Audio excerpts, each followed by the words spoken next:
Hey guys, Mike here with Jeeps on the Run again, and today we're going to talk about the all-new Grand Cherokee L. I want to thank Ray, Chrysler Dodge Jeep Ram. We've got a great relationship with them. If you're looking for a new or used vehicle, I got to plug them. Check them out, raycdjr.com. They're nice enough to let me put a couple miles on this brand new vehicle. They've got a bunch of them in stock. This specific one is the limited trim level. I'm going to go over some of the things that I think are nice and point out some of the different changes. Obviously, it's an all-new redesign of the Grand Cherokee. The new look, I love the front end. It's the bold look. Again, this is the limited, so some of these things will be different on the different trim packages, but you got your standard 7-slot grille. You've got your nice sleek headlights. I think this is going to look really nice. It's nice and bold, and I think it's going to kind of tie in with that Wagoneer. It's going to be that same new kind of front end look. So I'm a big fan of the looks from the front. You can still tell it's a Jeep. It's got that traditional brand look to it. So we'll walk around to the side and we'll show you some of the features over there. So the side view, I think they did a really nice job. The wheelbase is long. It doesn't look like it's an afterthought. I think that they sized it very well. It doesn't look too long. It still has an SUV look. It doesn't. Some people, you know, they start doing this third row stuff. It kind of goes into that minivan or van kind of look. I think it's still very bold. It still holds that traditional Grand Cherokee look. And with that increased wheelbase, it rides really, really nice. And you don't have, again, it doesn't just look stretched on the back. The whole length of the vehicle has been stretched to accommodate for that third row. So they did a really nice job. The chrome accents are nice. One thing I think is super cool, so he says Grand Cherokee here, obviously, and then we've got this flag. And what Jeep is doing now on all of their line from here forward, they are going to be sporting these flags. And Jeep was awarded, I believe it was the most patriotic between its customers and between the heritage of the vehicle. So super cool. I think that they're just kind of tying that in. I think that's super classy. So we'll step around to the back and I'll show you some of the features there. So here's inside the back. I think it's an impressive amount of storage space behind the third row seat. Kind of reminds me of the older Tahoes and that sort of thing. If you had that third row seat, you really were limited to having any kind of real storage space behind that third row.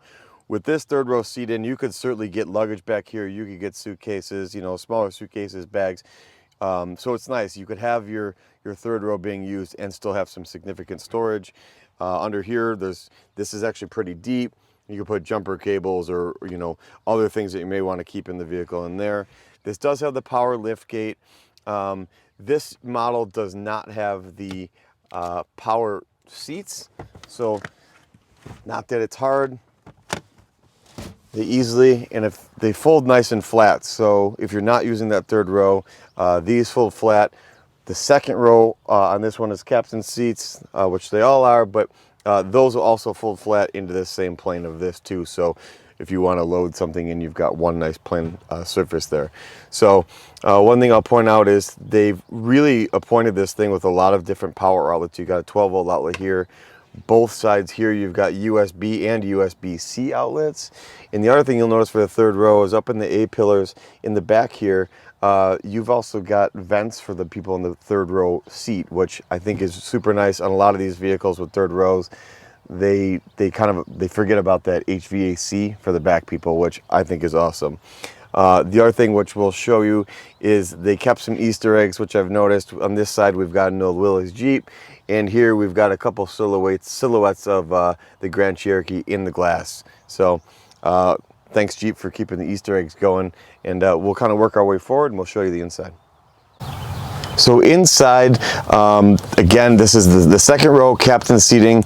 They've got one lever here. You just lift up forward. This tilts forward and slides forward. Easy access to get to the back without having to climb over the seats or what have you. Easy also to put back.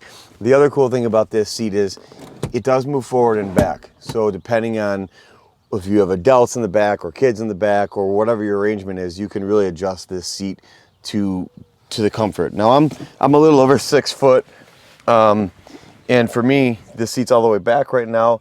It still does have enough leg room in the back for kids. This seat is pretty far back as front as well. But even so, even moved forward, you know, they've got this kind of bolstered area inside the seat here, which definitely helps with legroom. So the legroom in the back of this is actually quite good.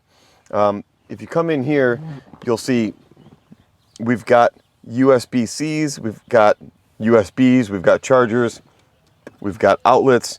So again, no shortage of plugs for your devices, your screens or what have you. Here you've got your heated seats in the back, and then the rear passengers also have different modes for the HVAC, heat and cooled, and this will control the vents behind the driver's seats. Now again, if you look up here, they didn't forget about the rear passengers in the back. You've got vents here that you can turn on and off. And these you can actually aim very well at you, as well as these ones in the middle of the center console. You can aim those at you or in the back. So the HVAC heating and cooling system for the rear passengers, I think, was really well thought out.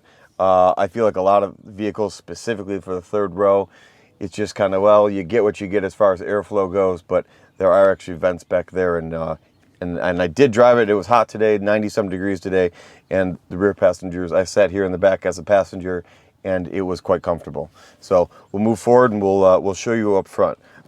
Before that, though, I do want to show you, if you fold this seat flat, you do have one surface from the back all the way up to here. That is pretty much the same level if you wanted to add cargo or what have you. So here we are looking forward at the dash and the console and everything. You've got your memory seats over here. It'll store your seats and your mirror positions. You've got your standard one-touch auto windows and your locks and everything as you'd imagine, and your mirrors in the door. The steering wheel, I think, is really nice. It gives you an easy place to hold. You put your hand in the middle. You've got your paddle shifters. You've got your volume controls. All those standard things that you would kind of imagine. The dash is actually super cool. It's very customizable. You can change to have a gamut of displays. You've got everything from your miles per gallon, your tire pressure. It'll tell you your distance to the car in front of you, your XM, and even the angle of the vehicle's at if you're off-road, all on one screen, as well as your miles per hour. This you can change each one of these to do something different. The dash is truly customizable to whatever fits your needs. You've got different modes. Four-wheel drive, it'll tell you, what automatic mode you're in, be it automatic, snow, sport, etc. To angle the vehicle. Again, these are all fully customizable. You can change this to be an analog display versus fully digital. Everything there you can change to whatever features make sense to you. Here you've got your auto start, your active lane management, traction control, park assist, all those features you can turn on and off. Now this display is super cool. If you're familiar with the Ram vehicles, it does share a lot of that same technology. Each one of these little, I guess I'd call them widgets. So if you want to change, this widget for XM to be something else, you can move it around. If you want this to be here, so it's very customizable to whatever you want. Now I've got phone, so you can change this to your liking. One thing I do like about this is that so many vehicles, they make everything so electric heavy. You still have normal buttons without going into the screen. You can change your fan for your HVAC. You can change your temperature for passenger and driver, as well as your heated seats for passenger and driver. Now this one, being the Limited, doesn't have cooled seats and some other features, which we know, there'll be different buttons here and so forth. So again, you'll have your connections, you have auxiliary, the media, everything is all controlled through here. Another 12-volt port. Looking here, you've got your sand, snow, auto, sport. Again, they're all automatic. Obviously, it adapts to the road conditions. It does what makes the most sense for the condition. I will say, if you go into sport mode, you will notice the transmission shifts a little differently. You'll notice the steering wheel tightens up. The suspension feels a little tighter. It definitely gives that more sporty feel. This closes like that, and then same here. So my initial thought of this, I think this is really slick. I think this looks really nice. The only downside I personally see is you might be able to already see there's fingerprints on here. you know how to open it, you're just going to touch the silver. But I see the fingerprints and this bright, shiny plastic, if you will, this finish looks like something that might be easily scratched. So that may be a downside in the future. But again, I'm really nitpicking. Fit finish, you know, they've got all this trim here. They've got the leather, stitched leather in the dash. This wood, I again realize it's not real, but they did a real nice job with it. It wraps around on the doors. Little things, you know, like this bezel here around the start stop button, you know, the transmission shift lever, it all feels very nice and it feels very quality. So those little features, I think that Jeep put a little extra time and money into, the things that you touch every time you get in your car, I think landed well. The key they did a real nice job with. It says Jeep on it. It's very simple. If you're familiar with the Wrangler key, it just feels bulky and heavy and very plasticky.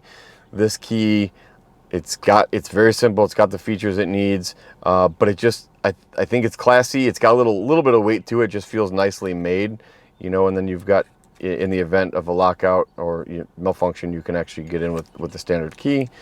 But even the key feels nice. I think they did a nice job with it, and it, I don't know, almost looks a little vintage, but I like it.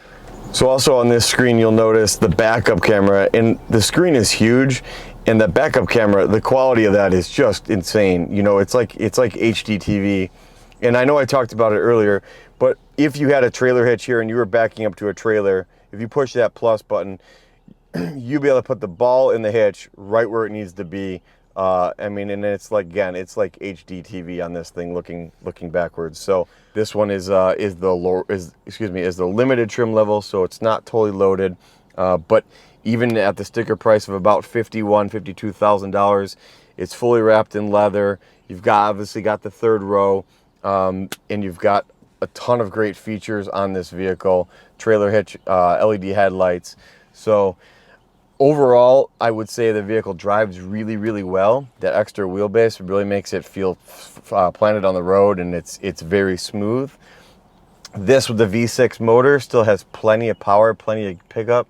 If you didn't know, I'm a big guy that I'm always the one to buy the more power, the bigger engine. This one I would be happy with the 6-cylinder in this vehicle. It's plenty of power, even for the weight and extra size of the vehicle. They did a really nice job. The V6 motor in this is proven. It's been in the other vehicles, it's been in the other Grand Cherokees, it's been in Wranglers. So nice job. Overall, I think they did a really nice job with this Jeep. So nice job to Jeep. Thank you for Ray Chrysler Dodge Jeep Ram for letting me take the Jeep out for some miles. And again, if you're interested in one of these, certainly reach out to them. Ray Chrysler Dodge Jeep Ram in Fox Lake, and give their Facebook page a like as well. So thanks for watching, and as always, give me a like and subscribe, and we'll see you on the next video.